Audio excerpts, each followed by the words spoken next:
Battlefield Earth, Madam Web, Medea's Destination Wedding, Emilia Perez, man to woman, woman to man, penis to vagina.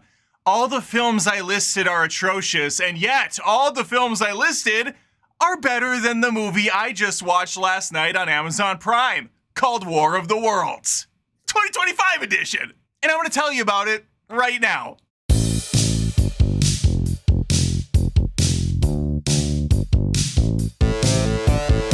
Look out, Steven Spielberg and Tom Cruise. There's a brand new War of the Worlds in town. And I think this is the one that really nails down the tone H.G. Wells' novel was going for. Because what I was watching on the screen was some real dire shit. Before I get into all the reasons why I would rather saw off my own penis and eat it rather than rewatching this movie again, if you wouldn't mind subscribing to Adam Does Movies, it's a show. I put it out almost every day here on YouTube, Spotify, and Apple Podcasts, and I would love to have you stick around. There have been several versions of War of the Worlds in movie form, and this one in 2025 I think does a great job really bottling up a time capsule for the ages to look back on and go, wow, and I used to think sci-fi original movies were ass. This is quite the picture. Ice Cube's the lead character here. He stars as William Radford, a checks notes HSA computer specialist.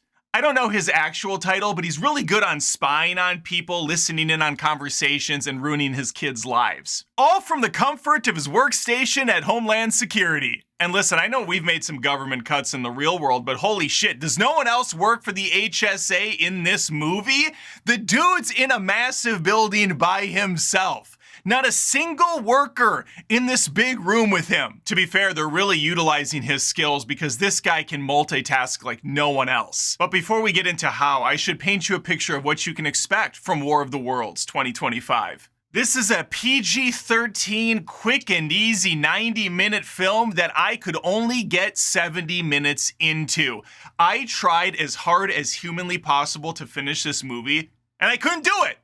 It's that fucking bad. And the reason why is pretty simple. The gimmick they're gonna use in this movie is the whole film takes place on Ice Cube's computer. He's just pulling shit up constantly, and the camera cannot sit still on anything. It's always zooming in and out. This is artificially going in and out of focus. It's whipping back and forth between frames. Stuff is constantly flying up in your face. There is audio playing. There's background humming going on. This is the most ADD-fueled movie I've ever seen in my life ever.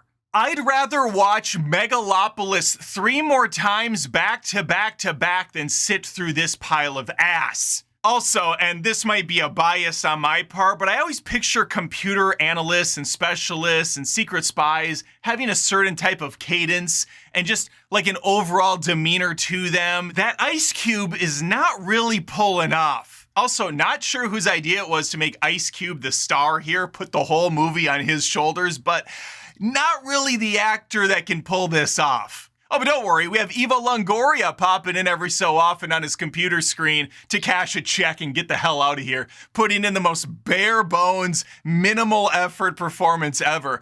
Hey, I'm on the ground game right now and stuff's going on. The weather's crazy. Have you looked into this? Acting. And then Ice Cube's like, I'm bringing up the schematics right now. Oh, hell no. There's no way.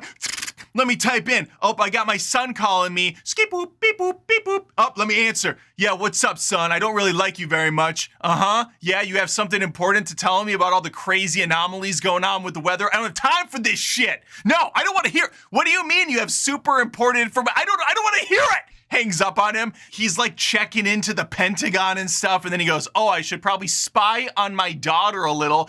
Brings up her phone, hacks into her phone, and he's reading her private messages. And then he gets pissed about that. He hacks into her refrigerator camera and he starts giving her a hard time about the food that she's eating. This guy's an asshole. He's a controlling freak show. And apparently he doesn't leave this computer ever. On top of William being incredibly unlikable unlikable and a miserable person to watch, we also get some tropes. My favorite being the sympathy dead wife card. His wife's been gone for several years, but he still has her Facebook message that he can play back whenever he wants to hear her voice. And that message goes something like this. Hey, sweetie, make sure to take out the garbage and be nice to the kids. He's an asshole to both of them. And legends say that that garbage never got taken out, seeing as he doesn't leave this building.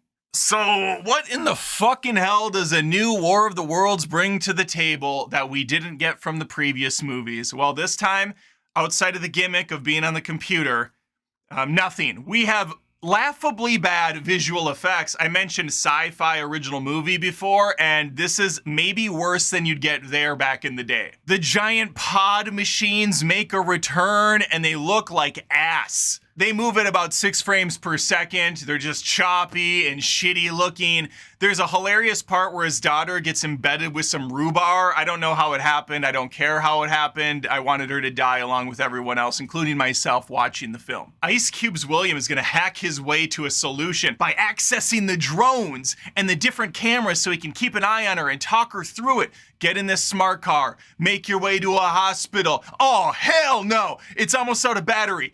Get off your phone, you dumb bitch. We have to preserve the battery. Meanwhile, this chick is bleeding out, and so he finally goes, okay, I'm on my way. I'm gonna leave the computer. He runs over to the door, and it's locked. It's a glass door. It's locked. He could take a chair and throw it through, but he walks over and he's like, it's locked. I gotta stay at my computer desk. So then he patches through to her boyfriend, hackety, hackety, hackety. Yo, I need you to get to my daughter, your future wife. And the guy's like, I'm already on my way there, skirt. This guy's a total dipshit, by the way. Ice Cube calls his daughter back. Yo, I got your boyfriend coming over. You're welcome. He was already going there, so Ice Cube basically just took credit for something that was already happening. William's other son, Hunter, who I previously brought up, also just sits at his computer 24/7. It's got a nice 4K visual layout. I'm impressed by his setup. Now, before I continue, I want to warn you there's going to be spoilers for War of the Worlds 2025 Ice Cube edition that you should not watch at all. If you actually waste your time watching and sitting through this whole film, I will question your taste in movies and as a person in general. Normally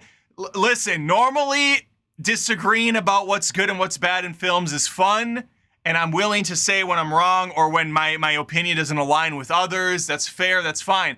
This is maybe the first time in the history of doing this channel that if you tell me you liked the 2025 War of the Worlds, I will say you're a fucking idiot. And there's just no way around it. There truly is no way around it. You dumb. Anyway, William gets on the phone with his son, and I said his name was Hunter. That's the actor's name. The character's name is David. My 1,000 apologies. I'm sorry. I screwed up. Let's keep going. So David's telling his dad, if you could just listen to me, Papa, if you could just hear me out. And William's just like, shut the fuck up. I don't have time. Not only is there a chaotic event going on with aliens attacking the Earth, there's also the anonymous hacker running amok. He's trying to shut down government agencies. He's telling us that there's this secret shadow organization that's doing bad things. I can't remember what the anonymous figure's called, and I refuse to look anything up on this movie at all. But we're gonna find out later in the film, as far as I got into the film, that his son David is the hacker. Scut dun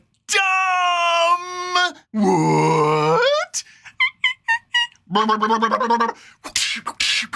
I bet you didn't see that one coming, Quicksilver. Yeah, his son was the villain. Or is he? Because as it turns out, David was right all along. There is a seedy underbelly of the government that knew about the aliens coming. They were working with them in a matter of speaking, but they didn't even foresee what was really going on. The aliens were using the government to get access to the greatest thing we have.